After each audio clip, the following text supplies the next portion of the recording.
এই ভদ্রমহিলা জ্যোতি তিনি কিন্তু হিন্দু, সেক্ষেত্রে দাঁড়িয়ে কি আবারও সেই পেহেলগামে আমরা যে ঘটনা দেখলাম যে ধর্ম জেনে জেনে জানে শেষ করা হচ্ছে, সেরকমই কি হিন্দু মুসলমান কোনো ব্যাপারে এই ক্ষেত্রে হতে পারে?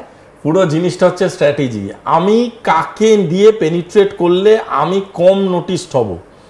একটা জিনিস বুঝে রাখো, ধরো কোনো একটা মন্দির আছে, সেই মন্দিরে যদি আমি কোনো একটা মুসলমান অ্যাসেটকে তৈরি, আমি সরি টু সে জাস্ট আমি নাম নিয়ে বলছি, একটা জাতির ধরো একটা মুসলিম অ্যাসেটকে তৈরি করলাম, সেই মুসলিম অ্যাসেটকে নিয়ে যদি আমি পেনিট্রেট করি, যে কোনো মুহূর্তে সেটা ইন্টারসেপ্ট হয়ে যেতে পারে। তার থেকে আমার ইজি যে একটা হিন্দু অ্যাসেটকে তৈরি করবো। এবার একটা প্রোটোটাইপ কনসেপ্ট সাধারণ মানুষের মনের ভিতরে চলে যে কি করে একটা হিন্দু অ্যাসেট, একটা মুসলমান অ্যাসেট, এরকম জাতিভিত্তিক একটা ট্র্যাডিশনাল কনসেপ্ট চলে। লেট মি টেল ইউ, এটা সাপ্লাই অ্যান্ড ডিমান্ডের রিলেশনশিপ। এখানে জাতির কোনো ভ্যালু নেই। যে মানুষের রিকোয়ারমেন্ট আছে, যা জিনিসের রিকোয়ারমেন্ট আছে, সেটাকে যদি আমি তার অবধি পৌঁছে দিতে পারি, আমাকে তাকে অ্যাসেট কনভার্ট করাটা কোনো ব্যাপার না। এবং যদি সে অ্যাসেট কনভার্ট হয়, তাকে আমি টাস্ক দিয়ে, তাকে দিয়ে আমি স্পাইং করাচ্ছি, কিংবা কোনো পার্টিকুলার হানি ট্র্যাপ করাচ্ছি, বা কোনো এমন ধরনের একটা প্যাটার্ন ক্রিয়েট করাচ্ছি, সেটা নট আ বিগ ইস্যু। আমি তোমাকে একটা এক্সাম্পল দিচ্ছি। ধরো আমার কাছে 4টে অ্যাসেট আছে, 4টে অ্যাসেট যাদের সাথে আমার কথাবার্তা চলছে।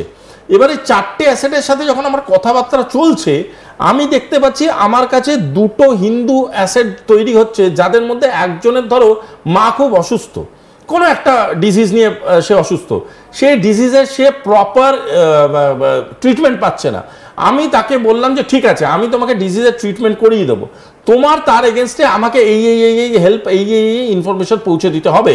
তখন সেই পুরুষ বা সেই মহিলা কম্প্রোমাইজ হয়ে যেতে পারে। আমরা বারবার ইকুয়েশনটাকে ধরে নিচ্ছি যে money against asset system, not necessary. এটা হতে পারে যে ধরো আজকে এই দেশের থেকে টাকা নিয়ে কাজ করছে, কালকে আবার ওই দেশ টাকা দিচ্ছে, তখন ওই দেশে কাজ করছে। অ্যাবসলিউটলি ক্রস এজেন্সির কাজ 100% হতে পারে। এবং এমন শুধু এটা নয়, এমন ওয়ার্ল্ডের মহিলা আছে, পুরুষ আছে, যাদের এক্সাম্পলস আছে অল ওভার, গুগল করো পাবে, যারা দ্বিতীয় বিশ্বযুদ্ধের সময় 5-5টা দেশের থেকে পয়সা নিয়ে কাজ করেছে। সুতরাং তারা তাদের, দেখো ইনফরমেশনের কোনো জাত হয় না, ইনফরমেশনে শুধুমাত্র হয় পোটেনশিয়াল। আইদার একটা ইনফরমেশনের পোটেনশিয়াল আছে কি নেই, সেই ইনফরমেশনটা থেকে কতটা আমি কাজটা কার্যকারী করতে পারলাম, কতটা করতে পারলাম না, সেই জিনিসটা যখন আমাকে বুঝতে হবে, আমার কিছুতেই কিছু যায় আসে না যে আমি সেই মানে কোন দেশের হয়ে করছি, কার হয়ে করছি। খুব এক্সপার্ট এমন বহু এজেন্ট আছে, বহু স্পাই আছে, বহু মানুষ আছে যাদের মানে কি বলবো আর্কাইভে যাদের স্টোরি আছে, পারলে গুগল করলেই পাওয়া যায়, যারা 3-3টে দেশ, 4-4টে দেশের হয়ে কাজ করেছে এবং তাদের ইনফরমেশন নিয়েছে, সেই দেশে সেই ইনফরমেশন পাস করিয়েছে, সেটা পাস করিয়ে তার এগেনস্টে তার পেমেন্ট নিয়েছে, আবার অন্য দেশের হয়ে কাজ করেছে। হ্যাঁ, তাদেরকে কোনো একটা দেশ পরে অ্যাবডাক্ট করেছে, মেরে দিয়েছে, ধরেছে, জেল কাটিয়েছে, এরকম অনেক গল্প আছে। বাট এটা হয়, এটা পসিবল। আর agency, cross agency, agent, cross agent, এরকম মানে মাল্টিপল জিনিস আমাদের ভারতবর্ষে আছে। ভারতবর্ষে শুধু না, মানে পৃথিবীর জুড়ে আছে। এবং ভারতবর্ষে এর জন্য এর আগেও সাফার করেছে। আমাদের গভর্নমেন্ট অফ ইন্ডিয়ায় RNAWতে বড় পজিশনে থাকা লোককে বহিষ্কার করতে হয়েছিল for the same reason. Cross intelligence করছে, সে দিনের পর দিন এই দিক থেকে ইনফরমেশন ওদিকে পাঠিয়েছে, ওদিক থেকে এদিকে নিয়েছে, পরবর্তীকালে সে পালিয়ে গেছে দেশ ছেড়ে। এরকম ঘটনা আছে। এক্ষেত্রে এই ধরনের ঘটনা যখন ঘটানো হচ্ছে, এই যে স্পাইটা করা হচ্ছে, এই স্পাইং কি শুধু আর্মির লোকেদের উপরে করা হচ্ছে না, আমার মতন সাধারণ মানুষের ক্ষেত্রেও আমরাও ট্র্যাপড হতে পারি? দেখো, আমি সেই কথাটাই তোমাকে বলছিলাম, সেটা হলো আমার রিকোয়ারমেন্টটা কি। আমার রিকোয়ারমেন্ট যদি ট্র্যাডিশনাল মিলিটারি ইনফরমেশন হয়, আমি চেষ্টা করব সেই মিলিটারি লবির মধ্যেই মানুষটাকে ইন্ট্রোডিউস করানো। এবার এখানে বুঝতে হবে, এই লবির মধ্যে যদি আমি একটা মানুষকে ইন্ট্রোডিউস করাই, আমাদের ডিফেন্স সিস্টেম অতটা উইক নয় যে কালকে ধুম করে একটা সিভিলিয়ান আমাদের এখানে ইন্টারঅ্যাক্টিভ লেয়ারে আসতে চাইলো আর আমরা আসতে দিলাম। It is not possible. Let me tell you that it is not possible. তাহলে তাদের কি করে আমরা অ্যালাউ করব? তাহলে কে কোন মানুষটা অ্যালাউ হতে পারে? এবার তখন আমরা ভাবতে শুরু করলাম যে ইন্টারঅ্যাক্টিভ লেয়ারগুলো কি কি আছে। দেখলাম ধরো মিলিটারির সাথে কোনো একটা, আমি বলে দিলে এটা খুব মানে বাজে দেখাবে, মিলিটারির সাথে ধরো কোনো একটা XYZ প্রফেশনের একটা ইন্টারঅ্যাক্টিভ লেয়ার আছে। ওই ইন্টারঅ্যাক্টিভ লেয়ারে পোটেনশিয়াল কে অ্যাসেট হতে পারে তার ডসিয়ার তৈরি হয়। It's a industry madam. আমি তোমাকে বলছি, এটা কোনো একটা দুটো বিচ্ছিন্ন ঘটনা না, এটা একটা কনস্ট্রাকটিভ প্রপার ইন্ডাস্ট্রি। এখানে ডসিয়ার তৈরি হয়, মানে সিভির মতো তার কি প্লাস পয়েন্ট, তার কি নেগেটিভ পয়েন্ট, সে কি কি পারে, সে কি কি পারে না, তার উইক পয়েন্ট কি, তার বাড়ির লোক কে কে আছে, সে তার ইতিহাস কি, পুরো ডেটা শুধু না, তোমার একটা ক্যারেক্টার প্যাটার্ন তৈরি করা হয় যে তুমি কি কি করতে পারো, তুমি কি কি মেডিকেল ইস্যুস হতে পারে, তোমার আগামী দিনে কি কি মাইন্ডসেট হতে পারে, তোমার মাইন্ডের একটা প্যাটার্ন তৈরি করা হয়।